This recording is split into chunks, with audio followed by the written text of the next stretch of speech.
Alustame siis 2022. aasta esimese Rahvusarhiivi uurijatunniga. Et enne kui läheme uurijatunni teema juurde, milleks täna on erinevad digiprojektid, siis ma natuke tutvustaksin ETV uut sarja, Sinu uus sugulane, et võib-olla genealoogia huvilisi huvitab.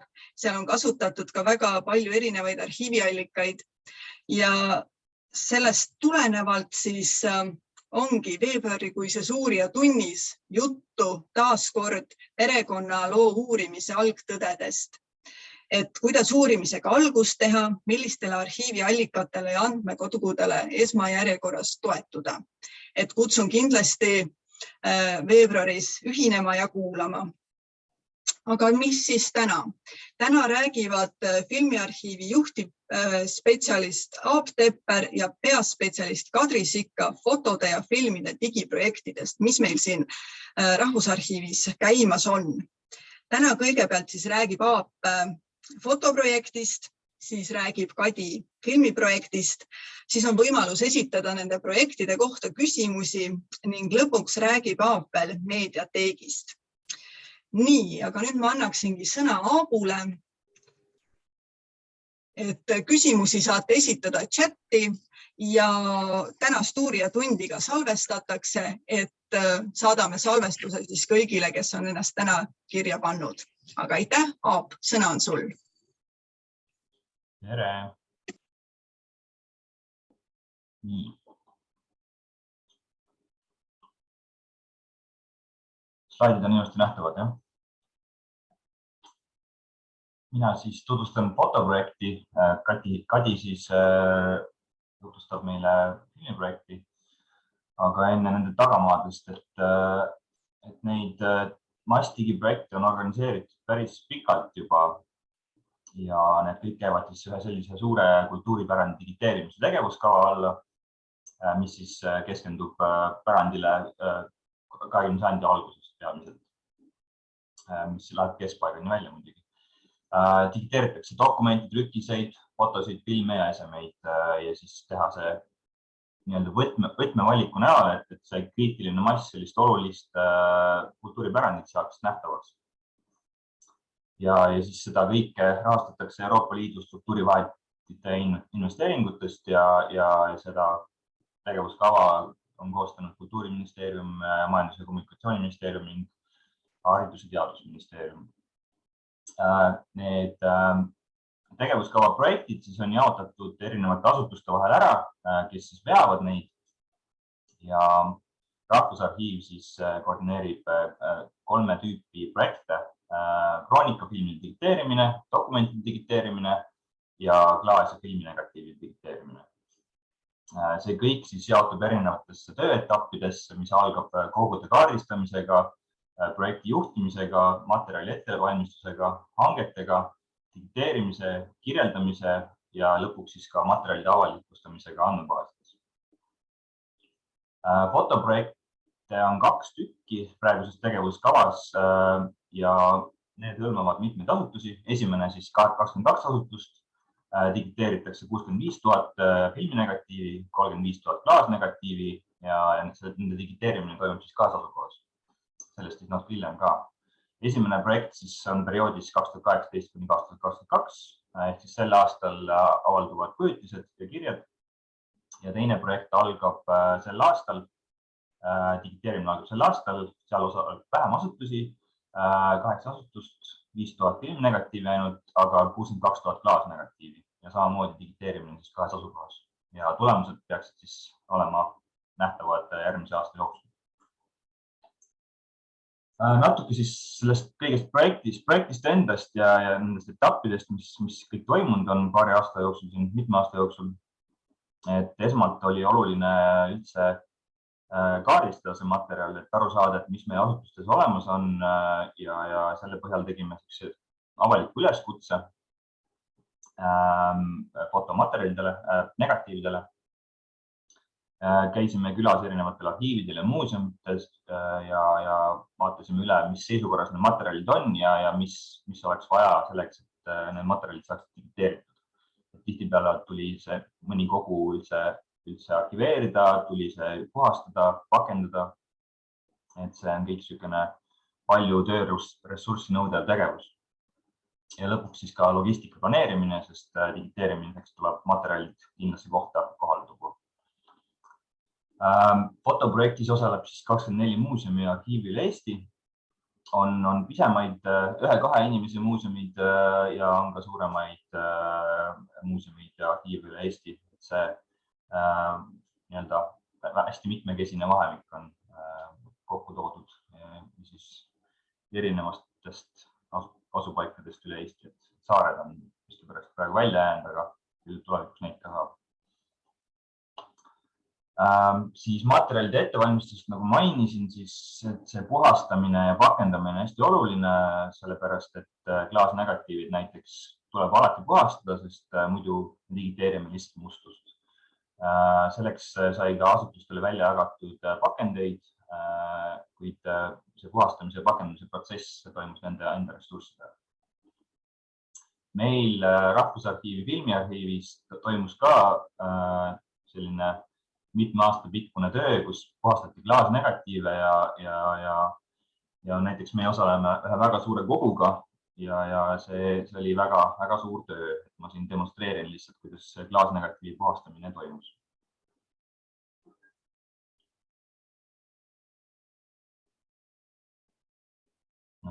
Et jääred puhtaks. Ja kuna klaasnegatiividel võib ka leida maske, siis tuli maskide ümbert ilusti puhastada, et neid ei rikutaks. Ja puhastati alati klaasi poolt, mitte emulsiooni poolt.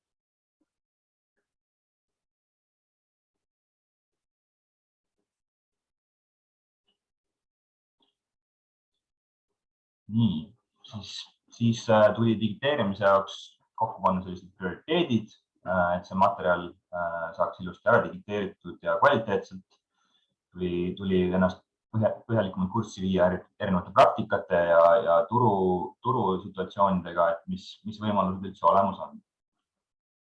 Ja esimene prioriteet muidugi on alati pärand ise, et kui me digiteerime, siis me talletame maksimaalselt infot ja see representatsioon on tõetruu. Ja selleks, et neid negatiive mitte digiteerida uuesti 5-10 aasta pärast, siis see peab olema väga kvaliteetne ja oluline on, et need haprad klaasnegatiivid jäävad peale digiteerimist ilusti ka hoidlasse.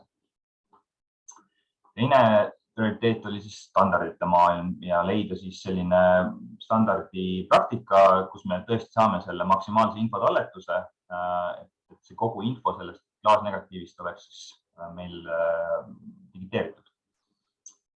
Erinevaid standardeid on maailmas, kuid meie jäime juurde sellise Ameerikas väljast töötatud FATSI standardi astme juurde, mille 4-tähedine kvaliteet siis tagab selle, et info on maksimaalselt talletatud. Siin juures on kindlasti meil olnud suur abi MTÜ Fotopärandi poolt, kes organiseeris 2018 aastal Rahvusraamatukogus Don Williamsi koolituse, kus meid viidi kurssi erinevate praktikate ja selliste tulevikukindlate lahendustega. Lõpuks projekti tehniline kirjeldus ka toetus sellele ja kui ma siin lihtsalt nende selliste keeruliste numbrite juures midagi välja toon, siis on see lahutusvõime, et see saada näiteks filminegatiivist talletatud maksimaalne info, siis me leidsime, et 3000 punkti tolli kohta on piisav selleks ja suuremate negatiivide puhul 2000 punkti tolli kohta. Suures laastus on see oluline, et kui me digiteerime neid negatiive, siis on oluline, et see tera, mis siis analoogmaterjali on jäädvustanud, oleks digitaalsel kujutisel eristatav pikslitest iseendast. Siis digiteerija leidmine oli oluline protsess, keeruline protsess, toimusid rahvusvahelised hanked, läbirääkimised, tuli esitada proovitöö, näidata varasemaid kogemusi ja kirjeldada töövoogusid ning muidugi hinnapakkumisele pidime väga palju toetama, sest need eelarved on fikseeritud. Võitjaks siis osutus USA firma Pixel Activity ja nendega me läksime siis edasi. Järgmine etapp oli siis logistika, et kuna klaasnegatiivide kogud on suured ja rasked ja haprad, siis oli oluline, et need digiteeritakse võimalikult vähese transpordiga ja sai siis kokku lepitud, et kogud, mis on suuremad kui 5000 klaasnegatiivi, digiteeritakse siis lähimas linnas, kas siis Tartus või Tallinnas. Siis meil tuli pandeemia kahjuks ja see seadis päris palju piiranguid sellele protsessile. Õnneks saime ilusti hoidlad täidetud, aga digiteerija, kes pidi Ameerikast tulema, tema kohale jõudmine hilines üle poole aasta. Tehnika, millega nad siis digiteerisid, olid siis Phase One kaamera ja erinevad siis sellised raamid ja klaasraamid, millega on võimalik digiteerida fotosid nii, et ei jääks, et need ei moonduks kuidagi. Ja tarkvaraks kasutati Capture One tarkvara, mis on ka filmiarhiivis rakendatud. Siin ma demonstreerin teile filminegatiivi digiteerimisprotsessi, mis toimus sellisel conveyor meetodil. Leian siin koha. Selline 35 mm negatiivi digiteerimine, et 2 inimest andis digiteerijale fotograafile siis materjali ette ja see klõpsu tegemine on siis murdlase sekundi vältel toimuv protsess.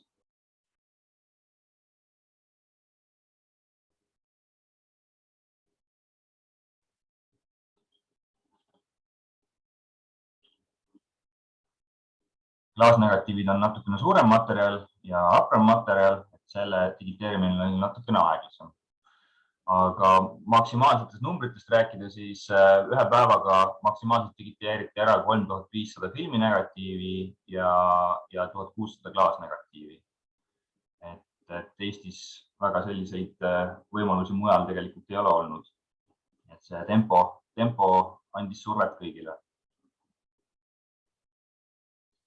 Siis kvaliteedikontroll digiteerimisena oli hästi oluline, et iga kord, kui kaamera tööle pandi, siis või formaat muutus, et veenduda selles, et info digiteerimisel on standardiseeritud, siis pildistati üles selline 35 mm suuruses läbipaistev objekt, mis näeb välja nagu negatiiv, aga nimetatakse siis selliseks nagu mõõtkavaks või reeperiks, mis siis annab infot resolutsiooni ja valguse kohta.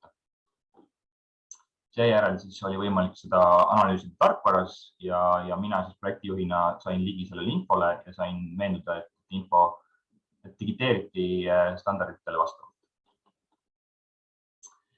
Siis, kui materjalid said digiteeritud, siis failid saadeti Ameerikasse, kus need järeltöödeldi ja siis saadeti meile lõpuks tagasi. Ja failid sain lõpuks kätte 3 kujul.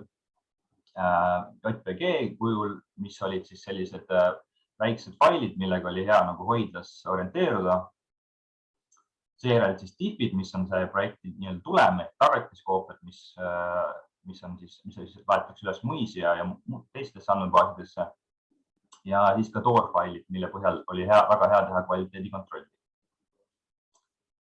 Faili suurustest näiteks rääkides, siis keskmiselt 35 mm failid, negatiivide failid olid 50–100 megabaiti, aga klaasnegatiivide ja suuremate filminegatiivide failid läksid päris suureks, et see on 500–600 megabaiti võisid olla välja.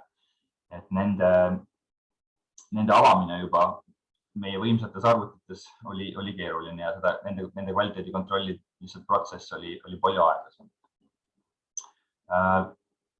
Selline esmane tagatiskoopiate kontroll toimus Adobe Bridge tarkvaras, kus mul oli võimalus kogu aeg näiteks tera nähtavana hoida, et saada aru, et kui fookus on paigast ära, et kas siis on fookus negatiivil paigast ära või siis on digiteerimisel midagi valesti läinud. Järeltöötluse osas sain ilusti infole ligi Capture One tarkvaras, kus mul oli võimalik näha tervet seda töötlusprotsessi ja selle põhjal hinnata, et kui hästi seda tehtud on. Filminegatiivid me digiteerisime, nende TIFFid sündisid mustvalgetena, et oleks võimalikult sarnane olemus sellele, mida fotograaf soovis. Aga klaasnegatiivide puhul me soovisime jätta värvid nähtavaks, sellepärast et erinevate klaasnegatiivide puhul võib kohata maske ja see on uurimisväärtuslik informatsioon ja samuti erinevad kahjustused. Siis muidugi oluline osa on kõigest protsessist on hoidlas materjali võrdlemine failidega ja siis räägiks natuke väljakutsetest. Et kindlasti erinevate formaatide ja materjalide paljusus oli suur väljakutse ja enamus asutustel on omad arhiveerimissüsteemid. Et see on selline, et seda kõike tuua ühte digiteerimistöövoogu vajas palju ettevalmistustööd ja palju selliseid kompromisse. Ja muidugi mureks on see, et see materjal on arhiveeritud enne digiteerimise ajast. Ja kuna erinevatel muuseumitel ja arhiividel on oma süsteemid, siis kindlasti väga keeruline oli seda materjali kõiki nimetada, nii nagu ta negatiivil pealkirjas oli. Selleks tuli leida erinevaid alternatiivseid nimetamissüsteeme, kuid lõpuks lahendused said leitud. Tulemused on siis väga huvitavad, et ma nendest väga pikalt ei jõua praegu rääkida, aga selle aasta jooksul need avalikustavad, et on huvitavaid materjali Eesti riigi sünnist, siis on muinsuskaitse poolt näiteks erinevaid hooneid, mida võib-olla enam ei ole, siis on kindlasti huvitav, kuidas näha, et erinevad okupatsioonid Eestisse saabusid, kuidas see kõik muutus, et huvitava pilgu sain sellisele Eesti ajaloole, mida keegi ei olnud pikalt näinud. Siis on kindlasti sellised huvitavad teaduslikud kogud nagu Maaelumuuseumi puhul ja kindlasti ka siis selline värvikirev elu nõukogude perioodi algusest. Meie filmiarhiivi poole pealt Rahvusarhiivis siin osaleme suure Jaan Riieti klaasnegatiivide koguga, mis siis on stuudiofotograafia, arhitektuur eelmise sajandi algusest ja kahes projektis digiteeritakse siis 53 000 Riieti klaasnegatiivi ja enamus fotosid on tehtud siis Viljandis või selle ümber.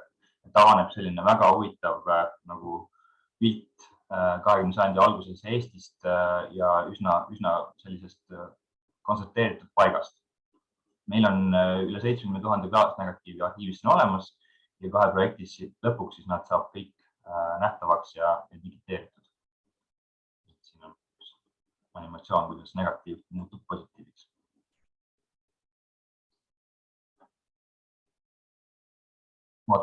Ja lõpuks avalikustamine, et siis projekti lõpuks on nähtaval 167 000 fotokujutist ja nende kirjeldust ja need siis tehakse nähtavaks potises, muisis, kivikeses, DSpace'is ja e-elurikkuse keskkonnas. Samamoodi tutvustab meie projektiga partner Pixel Acuity oma leheküljel Ameerikas, nii et seal on niisugune huvitav väike päevik sellest. Kui on huvi, siis ma saan sinna suunata inimesi. Minu poolt siis praegu kõik, ma pärast tutvustan ka meediateeki, aga annaksin järje üle praegu Kadile. Tere, aitäh! Ma jagan oma ekraani.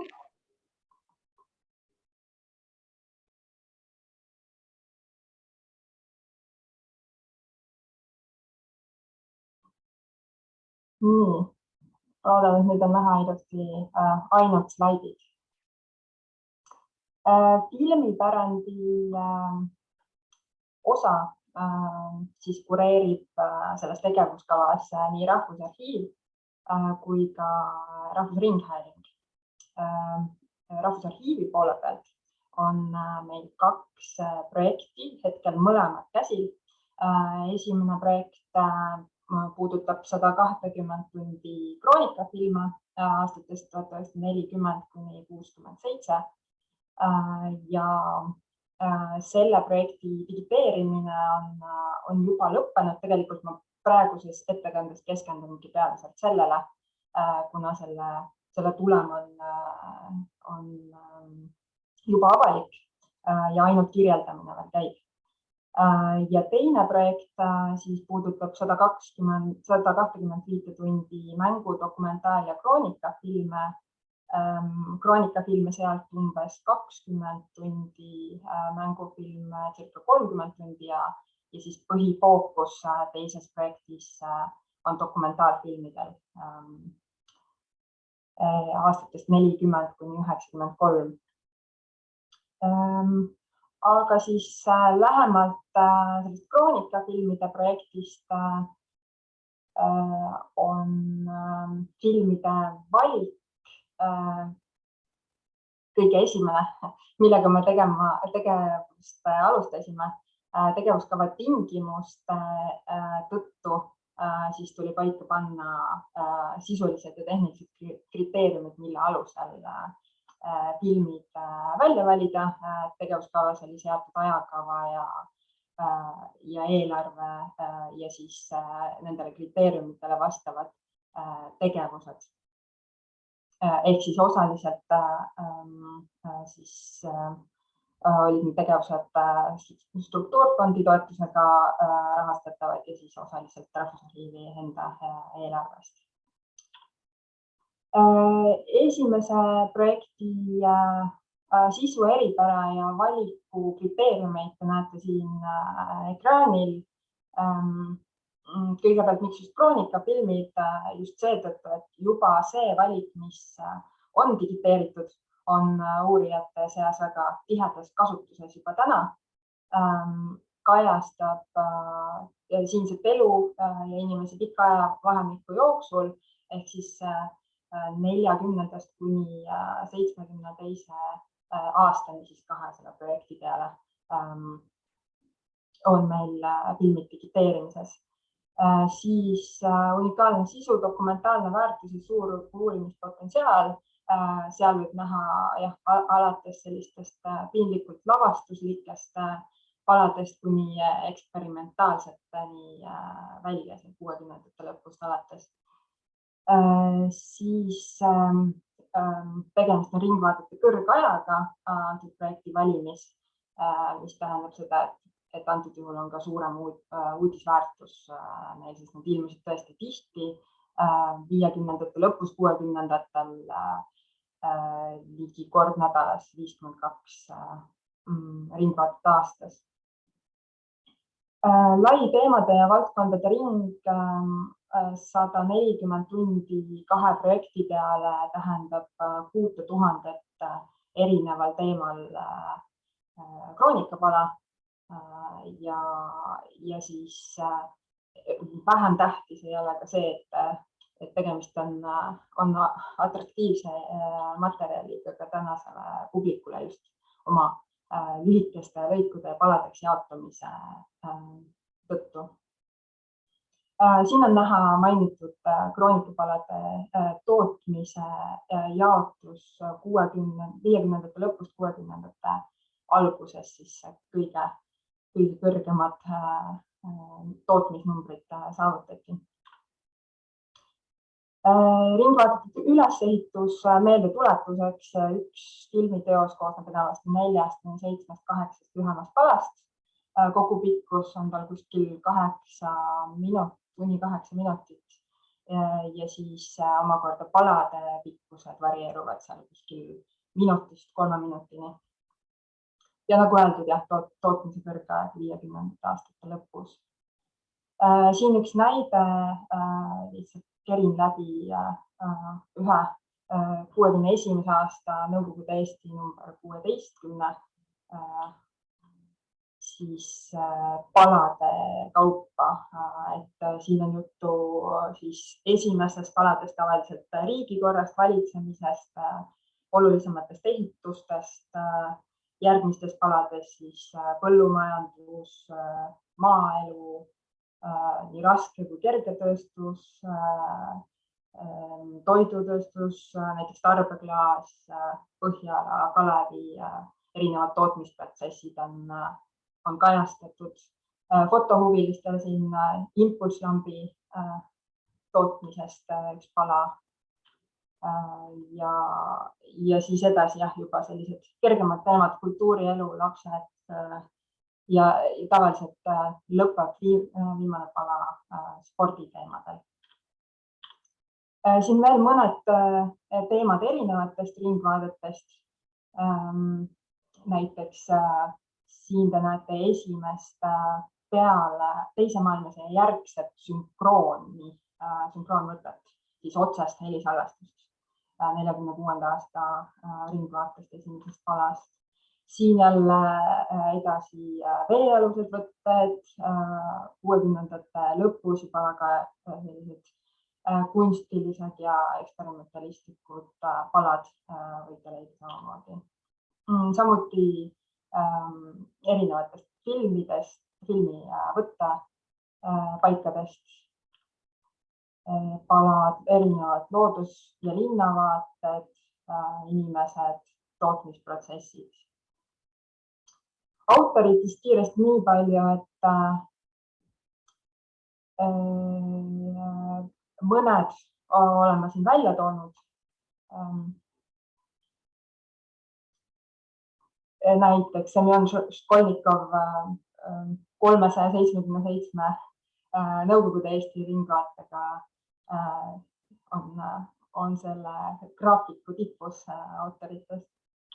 Siin veel Reet Kasesalu, Ülo Tambek ja muidugi fotohuvilistele huvitav ka Stodomi rühmituse liikmed Peeter Tooming ja Peet Puks, kes on samuti ringvaadete tegemisel osalenud. Aga kroonikafilmidest filmiarhiivis meil on kokku 35 mm analoogfilmi 1000 tundi ja sellest siis 275 tundi moodustab terviklikult kroonikafilmide kollektsioon. Sellest omakorda siis 20 tundi oli juba varem digiteeritud ja 120 tundi saab digiteeritud esimese projekti raames, pluss siis veel teise projekti raames lisaks umbes 20 tundi. Kroonikafilmide jaotumist näete siin ajajoonel. Meie digiteerimisprojektid keskenduvad siis sellele oranžile alale alates esimesest Nõukogude Eesti ringvaatest 1940 kuni siis 72 aastani. Sealt jääb veel pisut Nõukogude Eesti ringvaateid digiteerimata ja natuke Eesti kroonikaid veel lisaks kuni 98 aastani, nagu te näete. 98. aastal viimane Eesti kroonika linastus. Filmide valikul siis olid tehnilised kriteeriumid just sellise massilise digiteerimise kontekstis. Tuli valida tehnilise ja füüsilise seisukorra poolest ühtlane materjal, milleks oli siis 35 mm mustvalge filmilint. Et see oleks siis igas tööetapis lihtsam ja massdigiteeritavam nii ettevalmistusel kui ka siis digiteerimisel ja järeltöötlusel. Ja materjali tõime ettevalmistuseks välja Tallinna ja Rakvere hoidlatest ja seal siis edasi räägin erinevatest filmikomplekti osadest järgmistel slaididel. Seal oli nii negatiive, positiive, duubelpositiive, duubelnegatiive. Lisaks tuli võtta heli, osaliselt ka heli negatiividelt ja need kõik siis kahel peamisel plastpõhinikul nitrojaatsetat filmil. 40-ndatest peamiselt siis nitrofilm, edasi vaatsetat. Ja nagu te juba fotoprojekti kirjeldusest nägite, et digiteerimine ei tähenda ainult digiteerimist, vaid ka mitmeid etappe eelnevalt ja järgnevalt. Et oli ka filmiprojektil sama teema, pikad ettevalmistustegevused ja digiteerimise järeltöötlusele järgnevad siis kirjeldamine ja avaldamine samuti. Neist kahte keskmist digiteerimist, järeltöötlust ja kirjeldamist siis oli võimalik rahastada struktuurfondi toetusest ja ülejäänud kulud kaeti siis Rahvusarhiivi ja Haridus- ja Teadusministeeriumi toetustest. Väljakutsetest suhteliselt sarnased fotoprojektile, et siis suur maht just piiratud aja ja eelarve juures filmirullide ja failide logistika oli keeruline, arvestades just seda, et meie tavapärane töövoog on kuskil 20-30 tundi aastas, siis umbes 4-kordne digiteerimismahu kasv antud projektide puhul. Siis automaatsed manuaalsed töövood, et need saada jooksma erinevates tööetappides igal pool, kaasa arvates kvaliteedikontrollis failide liigutamisel. Ja siis tihe graafik ja piiratud aeg. Meil oli samuti teenusepakkuja digiteerimise ja järeltöötluse puhul välismaine, mistõttu siis ka pandeemia andis meie töövoogudest tugevalt tunda. Partnerid siis olidki India firma Prasad, kellel on Suurbritannias ka oma kontor, ja Ratus OÜ, siis ühispakkujad, ja siis lisaks Ratus kasutas veel helide sünkroniseerimiseks Orbitavox stuudiot Eestis esimeses projektis. Ja kirjeldamise teostab endiselt veel kuni suveni MTÜ Eesti Filmi andmebaas. Töövoog nägi välja selline rahvusvaheline ettevalmistus toimus Tallinnas, skänner saadeti Tallinnasse, kuna digiteerimine ise toimus Eestis, siis saadeti Saksamaalt. Järeltöötlus, kvaliteedikontroll toimus Indias ja siis failide liigutamine tagasi Eestisse ja siin nende filmide kirjeldamine, projekti juhtimine toimus uuesti siis Tallinnas. Ja tiimi näete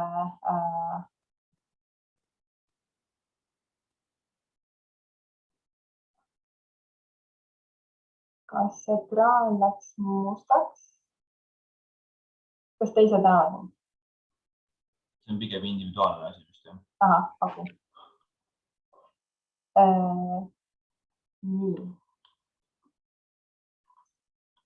Ja lisaks siis projekti tegevustele on meil siin kõrvaltegevusena ka üks magistrant ja praktikant sama projekti raames töötamas siis Saara pigem sellise tehnilise pildi analoogmaterjaliga ja Kati siis analüüsib projekti tulemit, näeb juba faile. Ettevalmistus hõlmas 120 tundi siis analoogfilmilinti, mis tähendab 10 miljonit kaadrit, ligi 200 000 meetrit filmilinti, 924 karpi filmirulli. Ja ettevalmistusega alustasime väga varakult, et saada digiteerimise töövoo alustamiseks juba teatud hulk filme siis tehtud, et neile oleks ette anda piisavalt palju, kuna digiteerimise tempo oli kiirem kui ettevalmistuse tempo. Nii et kuni veebruarini eelmisel aastal tegelesime selle esimese projekti ettevalmistusega ja praegu tegeleme samaaegselt teise projektiga. Ettevalmistus hõlmas siis komplekti osade valikut, nagu ma ütlesin, tuli valida negatiivi, helinegatiivi, positiivi, duubelpositiivi ja duubelnegatiivi vahel, sõltuvalt siis selle füüsilisest ja tehnilisest seisukorrast, originaalsusest ja terviklikkusest. Ja tööd hõlmasid endas siis füüsilist kontrolli, seisukorra kontrolli, kaitseraportite lisamist, parandati liitekohad, redendid, perforatsioon ja puhastati filmi puhastusmasinas. Siin on näha hoidlast, filmide väljatoomist, kontrollimist kerimislaudadel, mõned konserveerimise töövahendid näha. Ja siis samuti dokumenteerimine hõlmas filmilindi tuvastamist ja siis selle järgi sobiva komplekti osa väljavalimist. Nagu näete siin filmilindi servas võib-olla olulist informatsiooni just selle kohta, et teha selgeks kõige sobivam komplekti osa, mis annakski kvaliteetsema digiteerimise tulemuse. Tuvastati filmi põlvkond, samuti kvaliteetsema digitulemi saavutamiseks, erinevad liitekohad parandati vajadusel. Muide, siin on laulab Aare Laanemets, 59. aasta ringvaade. Siin erinevad rebendid, kahjustused, näete vasakul, paremal enne ja pärast konserveerimist sama liite kohta. Palju oli sellist teipide eemaldamist, vanad kleeplindid, vanad liinid, projektori, õlijäägid, perforatsiooni avad tuli kontrollida, parandada just selle mõttega, et nad nii liitekohad kui perforatsioon siis kuidagi ei rebeneks ei puhastusmasinas kõigepealt ega ka läbi skänneri siis liikudes. Ja liitekohtade parandamine, erinevate rebendite parandamine. Neid oli küll selliseid nii agressiivseid rebendeid oli üsna vähe. Järgnes puhastamine filmipuhastusmasinas ja siis juba digiteerimine järeltöötlus, mis teostati tegelikult üsna kiiresti, et see reaalne digiteerimine siis alates 2020. aasta lõpust kuni maikuuni.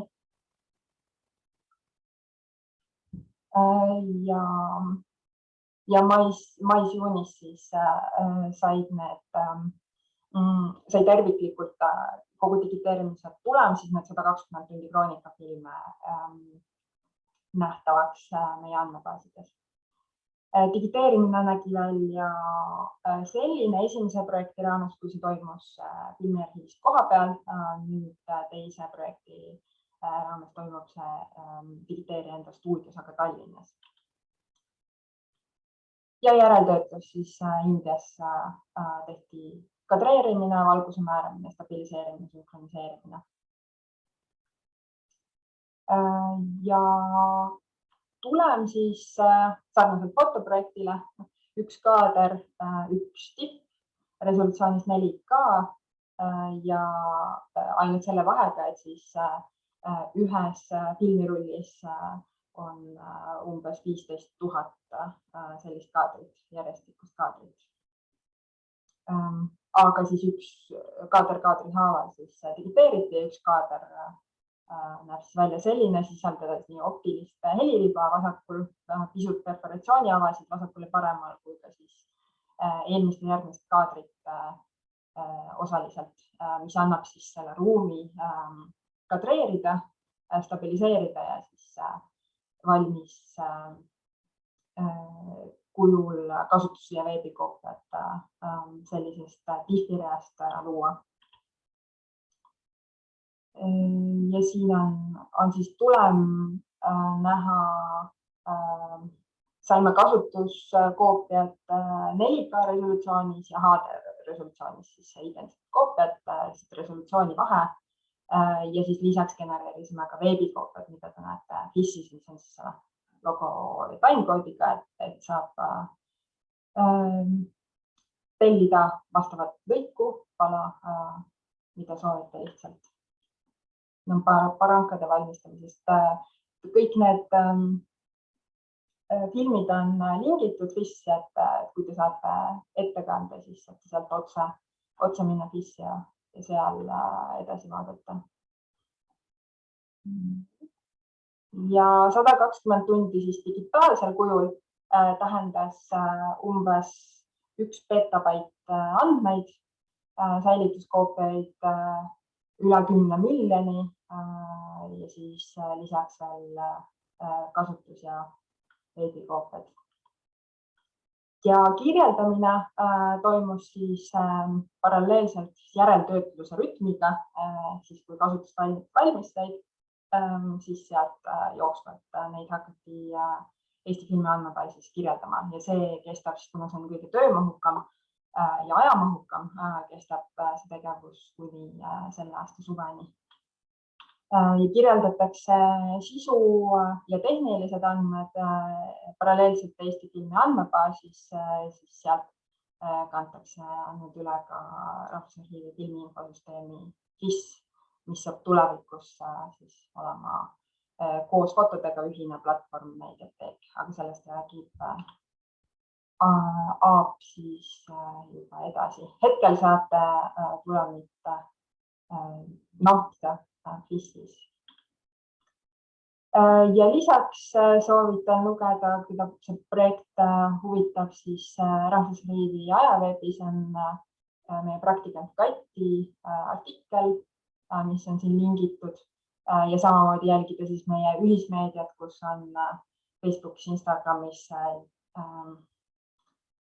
suhteliselt tihedalt postitusi meie nii filmi kui fotoprojekti tulemite kohta. Ja keda huvitab siis jah, sisuliselt soovib midagi otsida, siis Eesti filmi andmebaasist leiate sama info ja FIS-is siis edaspidi Mediateekis näete ka liikuvat pilti sinna juurde, kus siis seda sama Eesti filmi andmebaasi kirjeldatud andmestikku. Nii, aga minu poolt praegu kõik. Nüüd vist vastaks vahepeal tekkinud küsimustele, kui neid on. Jah, mõned küsimused on ja üks siin ongi, et kas digiteeritud filmikaadrite puhul on kaardistatud ka keyframe'ide piirid ehk millised on filmis lõikekohad? Ei, neid ei ole niimoodi kaardistatud. Neid saab tõenäoliselt kuidagi automaatselt selles mõttes edelfailid on olemas, kui sa seda mõtled, Vahur, mis tähendab siis seda, et edelfail näitab ära, kus on plaanide vahetus. Sa tõenäoliselt pead silmas seda lõikekohti, liitekohti, jah, nii. Et edelfailid jah, edastati koos TIFF-i ridadega, nii et sealt me saame liitekohad kätte. Aga jah, sellist rohkem keyframe'ide kohta ma ei oska öelda. Siin oli veel üks päris huvitav küsimus, et kuidas üldse negatiividelt emulsiooni poolelt tolm lahti saada, kui see ise antistaatilise puhuriga ära ei lenda. Ehk ainult järeltöötlusel digimisel on küsimus. Kas oskad kommenteerida? See oli vist reaktsioon sellele, kuidas me klaasnegatiivi puhastamist rääkisime. Meie praktikat järeltöötlemist ette ei näe, aga emulsiooni poolt puhastamise osas äkki Kadi, oskad sina rääkida? Jaa, me puhastame kuivalt, kui puhastus toimub emulsiooni poolelt ka, et Aap mõtles ettekandajal vist pigem märk puhastusklaasi poolelt ainult. Just. Ja pehme pinsli kuiva patiga, sõltuvalt sellest, mis see olukord on, et kui on emulsioon eraldunud, siis tuleb seal üsna ettevaatlikult seda teha.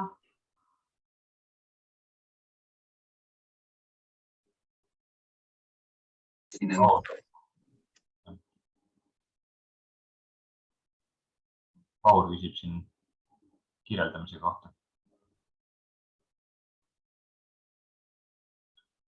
Kas filmide kirjeldamine? See on pala tervikuna, tervikteos ja siis palad eraldi omaette, aga mitte niimoodi ajapõhiselt. Ja.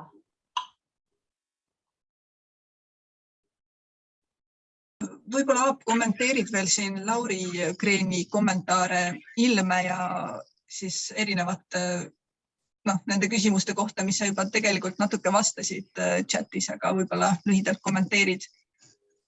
Küsimus on selle fototuvastuse kohta, et praegu meil selline primitiivne versioon Fotises on üleval. See on katsetuslik, mis on kindlasti selliste läänemaailma, ingliskeelse maailma eelarvamustega. See ongi, ma rõhutan, et see on katsetuslik ja meil on aastate jooksul siin erinevad ettepanekuid laual olnud, aga me ei ole veel leidnud selliseid lahendusi, millega me rahul oleme. Ja paraku sellega tegelemine on ainult osa muude tegevuste kõrvalt. Nii et, aga tulevikus meil on plaanis kindlasti fototuvastust paremini rakendada ja isegi meie Ameerika digijad pakkusid välja meile ühe lahenduse, mida me vaatame üle, aga midagi kindlat hetkel ei ole. Aga see on niisugune jooksev teema, et ilme on selline katsetuslik samamoodi ja me peame üldse aru saama, et ilme Fotis meediateek, mis on tulemas, et kuidas me seda infot kõike nagu kajastame. Aga see ongi võib-olla väga hea sissejuhatus järgmisesse teemasse, milleks ongi meediateek. Et Aap, sõna sul jälle. Jaa, nii, jah, tutvustan siis meediateeki. Kas mu brauser on nähtav? Jaa, Vau on praegu ees. Ja väga hea. Et praegu meil saab siis fotosid ja liikuvat pilti siis kätte 2 eri andmebaasist. Et on fotoinfosüsteem ja filmiarhiivi infosüsteem. Et enamus teist on arvestanud nendega tuttavad. Aga juba 2 aastat me planeerime sellist nagu nende 2 andmebaasi kohtumist ühes kohas, mille nimeks on saanud meediateek. See, mida te näete, on hetkel ainult Rahvusarhiivi sisevõrgus kättesaadav lehekülg. Ja selle eesmärk on siis tuua kokku film, foto ja heli ja teha see materjal siin samamoodi nähtavaks ja tellitavaks ja kõiki muid lisafunktsioone, mida ma põgusalt tutvustan. Et meediateeki saabudes on kasutajal siis selline otsinguväli, siis on sellised karussellid, mis siis tutvustavad erinevaid teemasid. Näiteks ongi jaanipäev, saad otsingusse minna ja leida jaanipäeva teemalist materjali.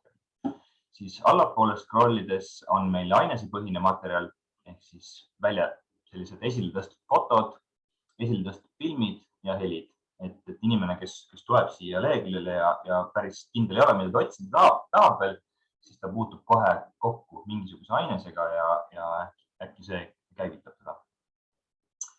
Siis otsingu funktsioonist rääkides, et meil on hetkel oleme töötanud välja üldotsingu funktsiooni ja siin ongi näide, et otsime sõna kevade ja otsingu järgselt avaneb siis 4 erinevat varianti, et kas leida kõik aines ehk siis film, foto ja heli korraga, siin võimalik materjali scrollida, erinevalt kuvada või siis saab täpsemaks juba minna, et kas kindlat kevade teemalist fotot või siis filmi või liikuvat pilti.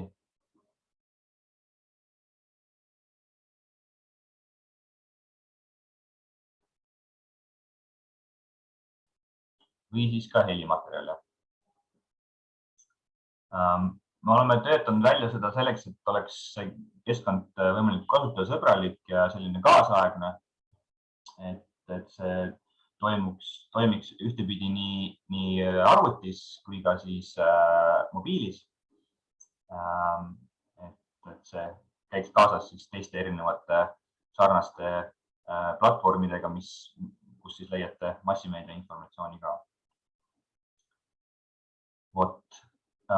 Hetkel ongi nii, et töötab see sisevõrgus meil, kuna me arendame ja katsetame sellega ja selline üldotsingu funktsioon on praegu olemas. Siit järgmine samm on edasi liikuda meil täpsemate otsingute peale ehk siis kindlate ainese otsingute peale, et saaks siis kohe otsida kindlat kirjet või siis mingit põhimikku. Siis me plaanime tööd teha tellimusfunktsioonidega. Kus ma leian nad? Figmas surfan ringi.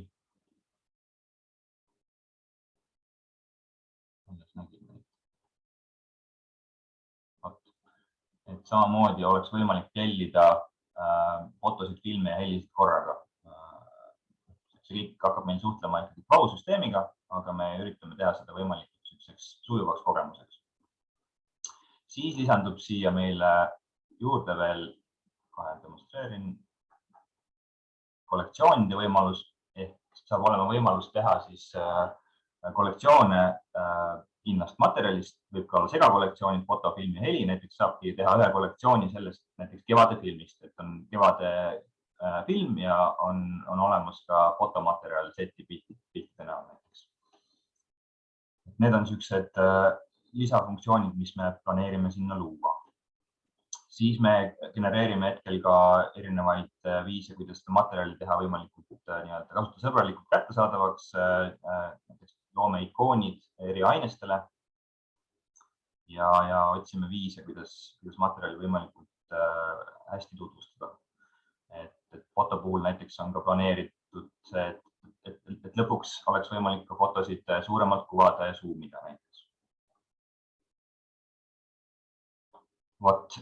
Esialgne plaan on selline, et see meediateek muutub avalikuks sellise alternatiivse keskkonnana, et ta veel ei asenda Fotist ja FIS-i kevadel, suve alguses, kus on olemas ka täpsem otsingu funktsioon, et saaks kasutajate käest tagasisidet küsida ja seda ise ka testida avalikus võrgus.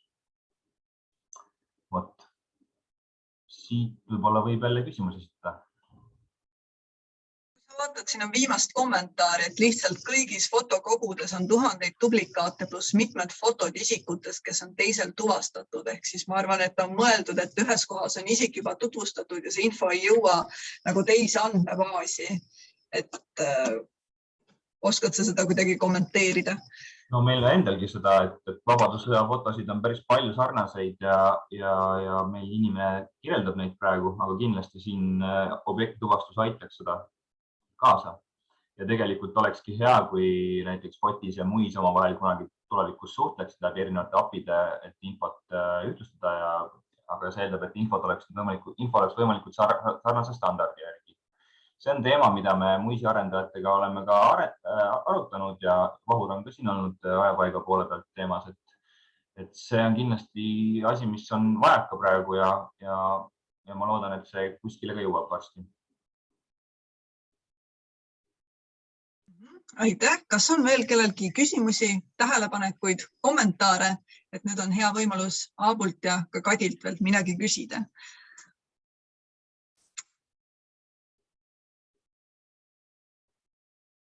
Aga ma siis küsiksin, et nii kaua, kui inimesed veel mõtlevad, et mis on selle meediateegi arendamise juures olnud kõige suurem väljakutse, et kuhu te toppama olete jäänud või? Ma arvan, et praegu mina alustasin selle projektijuhina uue fotoinfosüsteemi arendamisest ja me jõudsime juba teoreetilisel tasemel päris kaugele, aga siis me võtsime vastu otsuse, et tegelikult oleks mõistlik ka see FIS siia juurde lisada, et oleks niisugune multimeedia aines siin ja selle kahe ainese kokkutoomine on olnud päris suur väljakutse meile kõigile selleks, et lihtsalt me peame põhimõtteliselt uue asja looma. Et see jalgratta leiutamine siin on olnud huvitav protsess ja nende otsingute optimeerimine kahe andmebaasi jaoks on olnud ka päris keeruline, sest meediateek küsib infot foto- ja infosüsteemist ja FIS kahest. See on olnud päris suur väljakutse. Sellepärast see arendus on kindlasti ka toppanud. Okei, väga huvitav on teada, aga samas sa teete ära meie jaoks väga suure ja kasuliku töö. See meediateek on kaua oodatud ja soovitud. Aga need on mõlemad kaks küsimust tekkinud, et millal meediateeki testida saab? Nii nagu ma mainisin, siis plaan on kevadel, suve alguses, selles perioodis kuskil see täpsemate otsingutega avalikuks teha sellise nagu testversioonina, et siis avaneb see võimalus ja siis kindlasti me ka hõikame selle välja. Okei, siis on veel küsimus, et kas massdigiteerimise projektis osalenud filmiarhiivi kogude aines saab suuremahuliste failidena tasuta allalaetavaks? Esialgu on plaanis luua funktsioon selleks, et need oleks suumitavad, aga selles osas jään praegu vastuse võlgu, et kuidas need allalaaditavad saab olema, et siin me peame arutama. Või et mis tingimustel saab osta parema pildi? No jah, siin meil on hetkel olemas sellised nagu praktikad, aga need tuleks üle vaadata küll ja et saaks seda materjali allalaadida ka.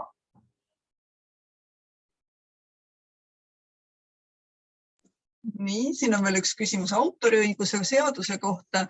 Autoriõiguse seadus ei luba kehtiva autoriõiguse korral autoriloata küsida teoste reprode eest raha. Et kuidas see autoriõiguse küsimus on lahendatud? No, autoriõiguse küsimused on läbivad nendes projektides ja ka muidu igapäevases praktikas.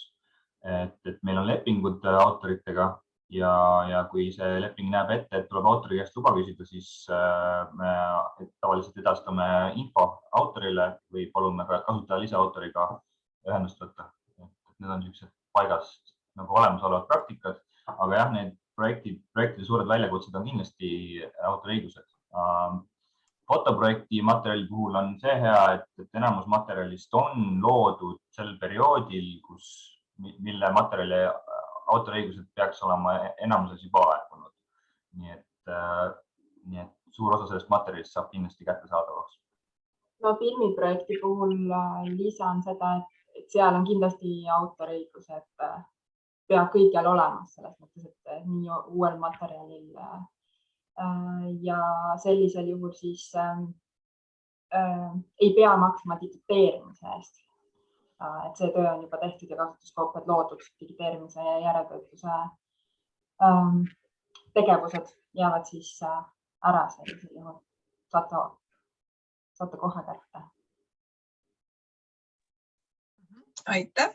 Siin on veel küsimus, et kas struktuurfondide raha eest teostatud digiteerimistöö tingimuseks ei ole, et tekkinud aines peaks saama vabalt kasutatavaks? On küll jah, ja see ongi see, et tihtipeale tekivad siin konfliktid nagu selle sees, et erinevad ministeeriumid töötavad omavahel, aga need pädevused on erinevad ja arusaamad teadmised materjalist on ka erinevad. Et ideaalmaailm on küll selline, et kõik peaks kättesaadavaks saama, aga jällegi autoriõigused eksisteerivad ja näiteks ongi see kroonika filmimaterjal, me ei saa lihtsalt ju teha kättesaadavaks niimoodi ilma autorite nõusolekuta. Jah, ja siit juurde kommenteerides veel, et mingi hetk tuleb see säilimise küsimine ja säilitamise küsimus mängu, et mitte ainult kättesaadavaks tegemine, et kui me tahame, et asjad lihtsalt säiliksid ja kuigi neid peab ka küsima, näiteks, et me ei saa vabalt lihtsalt kõigile kättesaadavaks teha, siis arhiivina me peame ka sellele mõtlema. Aga siin on veel küsimus, et kuidas autorlust siis tuvastatakse? Mõnikord. Jah, mõnikord. No, fotoprojekti poole pealt ikkagi oluline nagu tärmin oli see, et me digiteerime selliseid materjali, millel on kirjeldusandmed olemas ja enamuses ka autor olemas. Et see eeltöö on kindlasti asutustel juba tehtud, aga on kindlasti ka anonüümsete autorite poolt digiteeritud materjali. Et see on nii seinast seina. Ja tihtipeale autorsus tuvastataksegi nagu tagant järgi, eriti kui see on mõne massdigiteerimisprojekti osa. Kadi võib mind parandada ja Aab sina ka, aga minu meelest, et fotode autorlust on keerulisem kindlaks teha kui filmide. Filmidel on see dokumentatsioon lihtsalt niivõrd põhjalikult juba olemas, et kui filmi linastatakse, siis selle jaoks on juba autorsusel määrata, et selles mõttes, et EFIS kirjeldustöö tähendaski seda, et see dokumentatsioon, mis on paberkujul olemas filmitoimikutest kanti digitaalsele kujule. Et seal seda autorsuse probleemi võib-olla üksikutel juhtudel mõnel filmilõigul, kus ei ole siis näiteks algus- ja lõputiitrid säilinud, et siis seal see kokku viia, millise nõukogude eest ringvaate juurde see lõik kuulub, et see oli natuke keerulisem, aga üldiselt on ikkagi autorsust teada. Jah, aga tundub, et nüüd chatis olevate küsimustega on kõik. ja mina tänan omalt poolt Aapi ja Kadit ja siis loeks selle kuu uurijatunni lõppenuks. Täname kõiki kuulamast ja kohtume kindlasti veebruaris, kui tartlased räägivad meile geneoloogiast. Kindlasti tuleb põnev tund. Aitäh teile ja kena päeva jätku! Aitäh, näeb päeva!